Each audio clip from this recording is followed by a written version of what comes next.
Okay.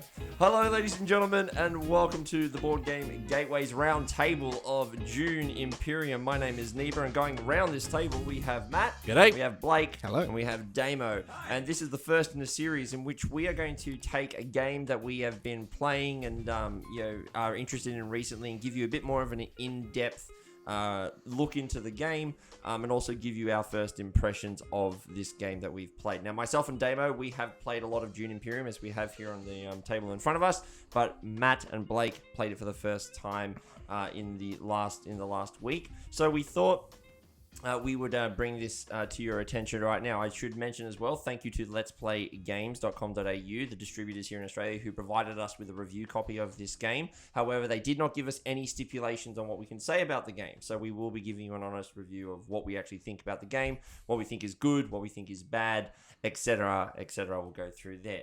We'll try not to slag it off too much, but that's probably not going to happen because we actually have a few of us who, spoilers, kind of really like this game. Anyway, so Damo, I'm going to pass it over to you. Do you want to give a quick overview of what Dune Imperium is? Sure. So Dune Imperium is a worker placement game with a little bit of deck building. It's kind of in the same light for anyone who has played Endless Winter or Lost Ruins of Arnak. It has that similar appeal. In fact, it regularly gets compared to those games. Look, fairly unfairly so. I will let the viewers carry that debate on. But with regards to Dune Imperium, what you are doing in the game is you start off with 2 workers. That's right. 2 workers. Because every good empire in Dune only has 2 workers to go around. Exactly right. Exactly right. So it means is that certainly at the beginning of the game, you're limited to 2 actions. Actions you take are anything from going up various tracks on the far side of the board over there.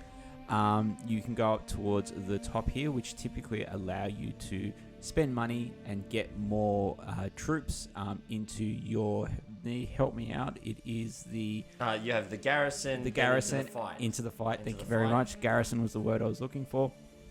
You have the Troem section over here, which allows you to convert spice into money. It's actually it was actually in our game anyway, the primary way we get money, and I think it is certainly in the base edition of the game the most efficient way to get money. Yes. And then you actually have Dune itself, where the action spaces on there allow you to either get spice, draw additional cards, so on and so forth. But essentially what you are doing is you are putting your worker out. You are taking that action, and you are doing that twice at the beginning of the game.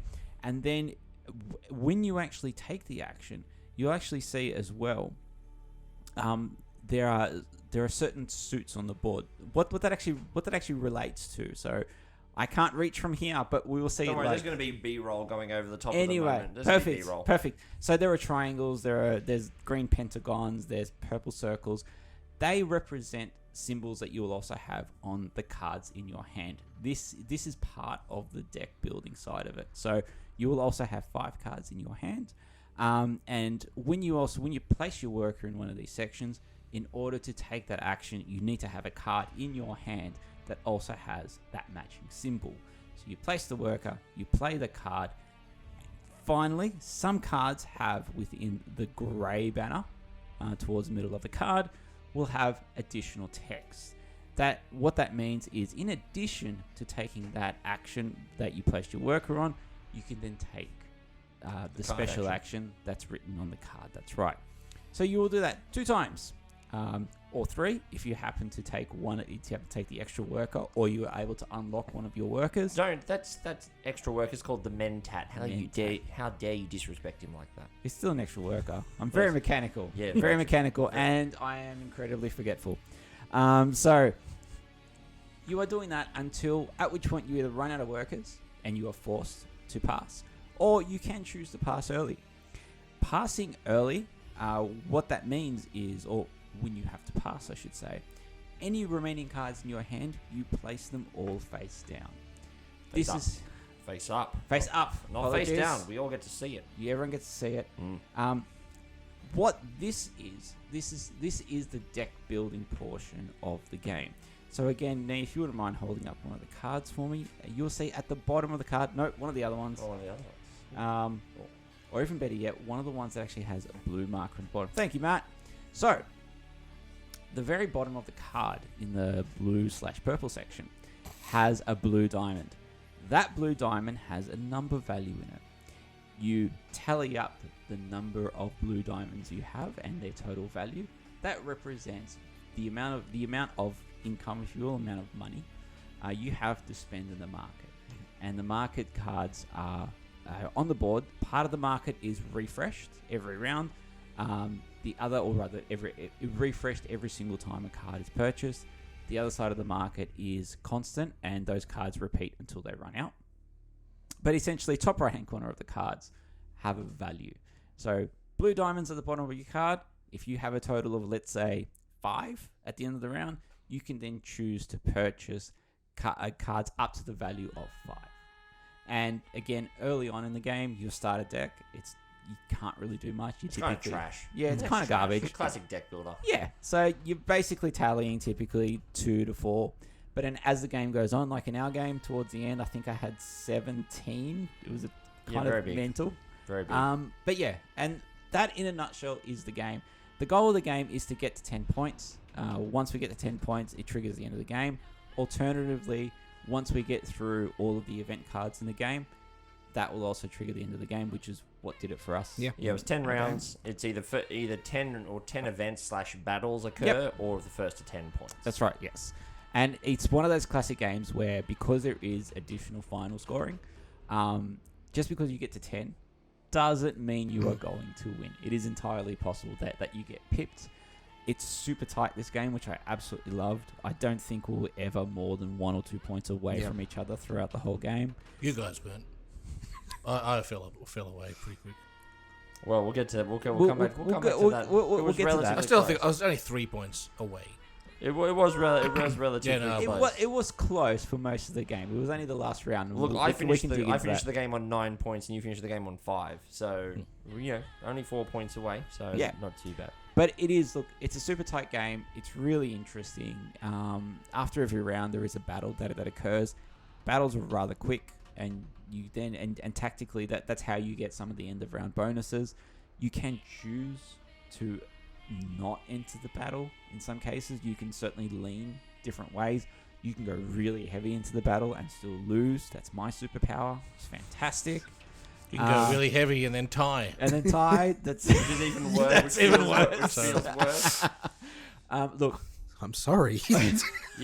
We'll get to that. There's a lot of stuff as well which we haven't even covered as well. So every player gets a unique faction, and they are all related into the Dune universe. So we have some in front of us, such as Paul Atreides, Baron Harkonnen, just to name a couple. There are different actions that you can go and do, and they're all very thematic. So there are cards such as intrigue cards, which give you little powers that you can use throughout the game, which are really cool. And it's all very thematic for the world. I mean, looking at the board right now, you can see that it's very, it represents the world of Arrakis and that kind of, that universe very, very well. But yeah, like the game itself plays in about 2 hours, 2.5 if you're playing at 4. But you can speed that up real quick. But the teach, I have to say, is a very big positive of this game. It only took us 10 minutes to teach this game and get it going. So, and the rulebook is sensational. Spectacular. It's I think brilliant. it is. But look, so that's an overview of the game. Basically, do an action, pass it on. You can either play an action on the board, do the related stuff, trying to get spice, turn the spice into money, or trying to get water, use that water to buy spice, use that and try and take the actions with the associated guilds. The Fremen, the Bene Gesserit, the Spacing Guild, or the Emperor. Going up those tracks is one of the primary ways you get victory points, so that's kind of the end goal there. But that's the overview of the game, so let's have a quick chat now about what we actually thought about it. And Damon and I, we've been talking about the overview of the game, but I'm more interested to hear about you, Blayke and Matt, but your first impressions of the game after having played it now in person. And let's what do you reckon about it? Just Blayke, we'll start with you. Yeah, look, I thought the game was fantastic. I was pretty fried on the night after a long day at work, and the quick teach really helped alleviate, getting into the game at first. I think everyone around the table knows that I'm not huge on worker placement games, which, this game is a little bit on the lighter side of, but I fell straight into the game and fell straight in love with it. It's simple enough that you can go and get straight into it, but it's got enough decision space there and enough tacticality to sort of think about what everyone else is doing, interacting. There's that interaction there, especially with the battles, which I tried to go quite heavily into. There's definitely a couple of things that like at the end of the game I ended up with a whole bunch of money which I couldn't really do much with. I've heard that the expansion does alleviate that, but there's a couple of things I did have the thought dragged it down a little bit, but this immediately shot up as to one of my favorite games. It's fantastic. We'll come back to what we think could be done better, or things that to keep an eye out for. But Matt, what did you think of your first play as well? Well, like Blayke, I'm also not a big worker placement lover, but unlike Blayke in this case, it didn't jump out as me as being one that I'd reach for immediately in the future. I enjoyed the play. I enjoyed the actual teach, and the iconography is really, really strong. So, as you said, it was really easy to get into the game and start playing it. I actually really like the Dune universe as well. Like, I love any sci-fi universe. So, and there's enough, I suppose, meat in the actual cards and all the actual sci-fi background stuff to keep me interested in the game, but it wasn't one that as I said that I'd immediately jump for again. Why is that? Like, what about the game? I mean, I want to have a chat to you about why it didn't necessarily jump out at you, because myself, Blayke, really like this demo. I know you love it for the midway that it is, but for the people out there, what are some of the things that should is it just the workers, like limited decisions, or no? I think it's just not my style of play. That's all. Okay. I am one of the my style of play is a little bit more luck based than strategy based, I suppose. And so I always find myself being able to, I don't know, think maybe 2 moves ahead while everyone else is thinking 5 or 6 moves ahead, and having different paths to go. It wasn't until really the end of the game when a lot of your hand started really paying off for you, and with these BP going on. Big combo, big point. And I was like, oh, okay, it's now clicked in as to, like, it does mesh really well, but maybe it's because of my first time. It just wasn't grabbing me straight off the page to go, I can see where this is a lot of fun. I feel you with that, because the very first time that I ever played Dune Imperium, I've told this story in our podcast before, but I will tell everyone here, which is, this game didn't really grab me on the first play, but everyone kept saying, it's a really good game. And I went, I can see there's something here. Maybe I've got to give it a couple more plays. And on the second play, I went, oh, yeah, okay, I finally started to do it. And then the third play, I went, oh, no, now I get it. I properly get what this game is about. And I do agree that there is, especially in the base game, which we are talking about at the moment, it's very cutthroat. Like, there is not a lot of ways to get spice, and spice is, in Dune Universe, spice is life, right? You need to have the spice to be able to do some of these core actions, which if you don't have, then you just feel like, what can I do? I will say one thing that I really wish they had in this game was actually a way of being able to take first player. Because there's no, like, the way that first player works is it just goes from Damo, then to me, then to Matt, then to Blayke. We just keep doing first player.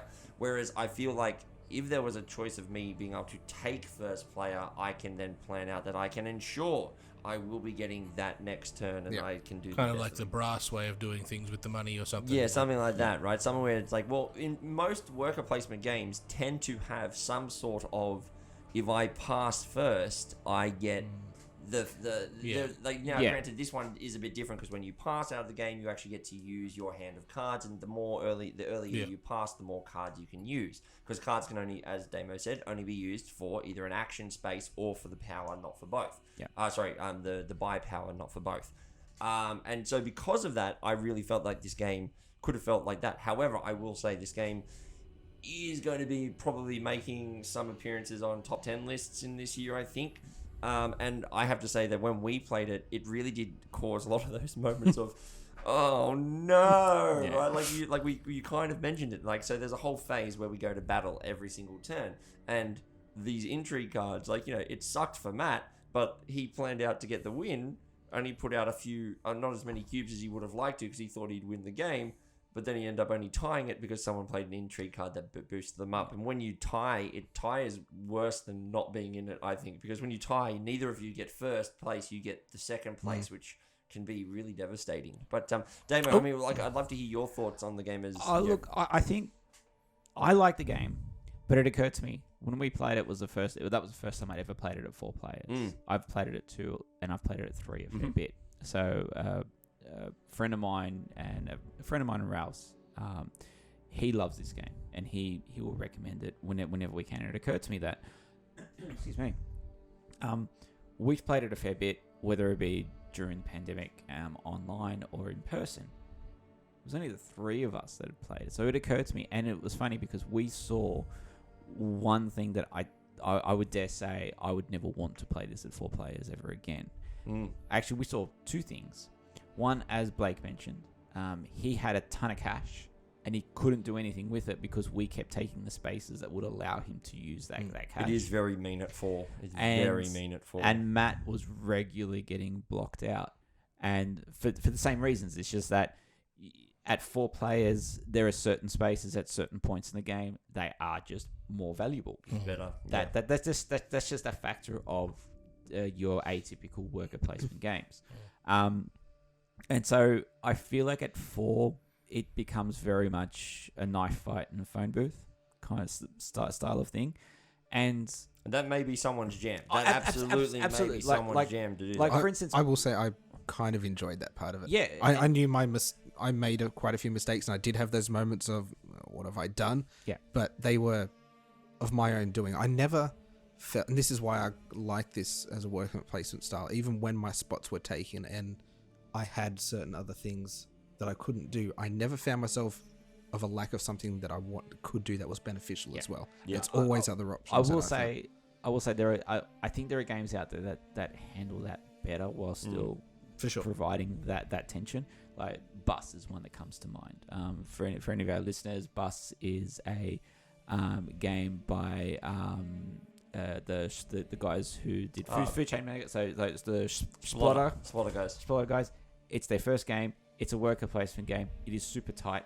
I'd argue tighter than this, but there is the ability to take the first player. Yep. Okay, and you have to sacrifice an action to do that, but it's usually more viable. Something like that wouldn't work here because you only have 2 workers at the beginning. Yep. But I agree, something like that would definitely would have helped Matt get back in the game. Would have helped Blayke utilize his money. Spend his money. That's right. Yeah. However, that aside, I feel like at 3 players, this game is brilliant. I haven't played it with the expansion because, again, at 3 players, I never felt like it needed the expansion. Yep. However, at 4, I finished the game. I enjoyed it, but there were 2 things that I wanted from an expansion at 4. One, to speed up the game. I feel like 2.5 hours meant the game overstayed its welcome at 4. Yep.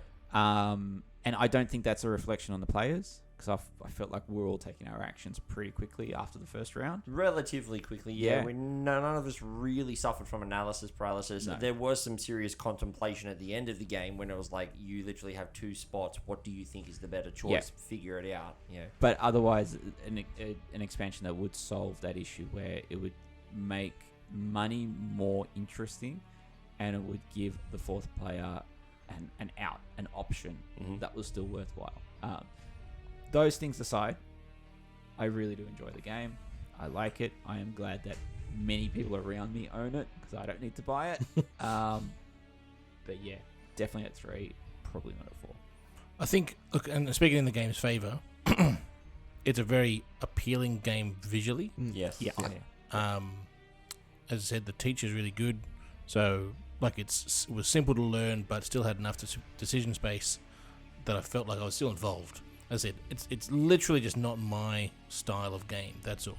So I don't think it's a not enjoyable game. But if you're more playful, I suppose, than a serious gamer, this may not be at the top of your picks. Not doubting it, that's fair. Yeah. I would say if you're a relatively new gamer though, this is something to check out for a couple of reasons. One, the ease of the teach. Like, I know we're seasoned gamers, but the iconography is so good. The rulebook is so clean and crisp and easy to understand. Like, I think, Blank, you mentioned it when you asked me a couple of questions. I could find an answer within 15 seconds every single time. Literally, hey, what does that mean? Bang, there it is. Like, oh, yep, that's what that means. And we kept going. So I do think this is a game that a lot of people will find a lot of enjoyment out. Damo, I agree with you. At 4, you really have to enjoy that tight knife fight in a phone booth sort of thing. Like, there's no quarter given here. If you miss that spot, you're gone for that entirety of the round. Now, there are cards that you can find in the deck building that will help you, but again, the deck building is not hugely prevalent. We probably only bought 6 to 7, maybe 8 cards each throughout the whole game, so you don't get a lot of options. So you have to kind of keep it nice and tight there. But overall, don't let anything negative that you're hearing from us say.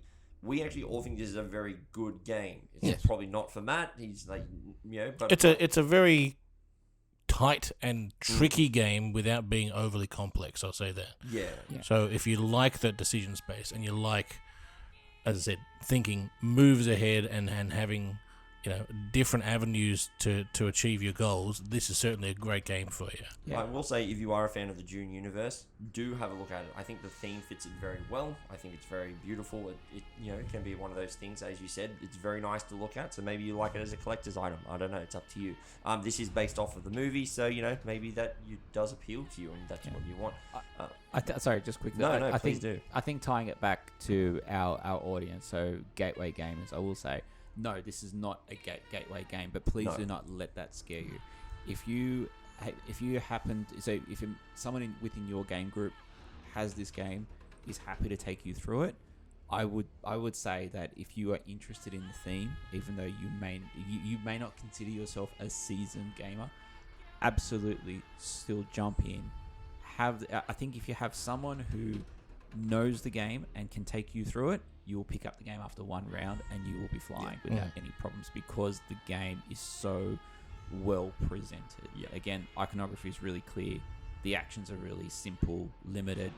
There is nothing mechanically difficult in this game. I will say, if you're not a fan of like worker placement as well, like Blake's not really, like you will find enjoyment here as well, because it's not just simple worker placement, it's decision space of, well, if I take this workspace, then I can't go to that space, and that's where I think it really changes up a lot of things as well. Yeah. But overall, I think it's very positive from all of us here at the Board Game Gateway. I hope we've presented the game and with enough information for you to make up a choice of whether or not you think this game is for you or for not. But if you're still unsure, go over to our Discord server, go to our Facebook group and our YouTube channel. The links are down below. Click on any of those links, and come and join us. I know I'd gladly take people through this and play some more of it. I mean, I really enjoy it. Blake really enjoys it. Damo enjoys it at 3. So, we are more than happy to teach it. Matt, maybe not so much, but that's okay. I'll still join in. I like the banter. He does love the banter, and maybe, so come and join us there. But once again, I want to give a big shout out to Let's Play Games Australia for providing us with this distribution copy for us to have a chat about. And without them, we wouldn't be really doing this. So thank you very much. But if you did enjoy what you listened to, please go ahead, click the like, subscribe button. This is a YouTube only. This is our first YouTube only piece of content that we've done. Really, that's a lie. We have done some gameplays that I've never made to our podcast. But this is board game talking specifically stuff that will only go to YouTube. So please click that like button, subscribe, and we'll see you then. All right, until next time. Bye, guys. Bye.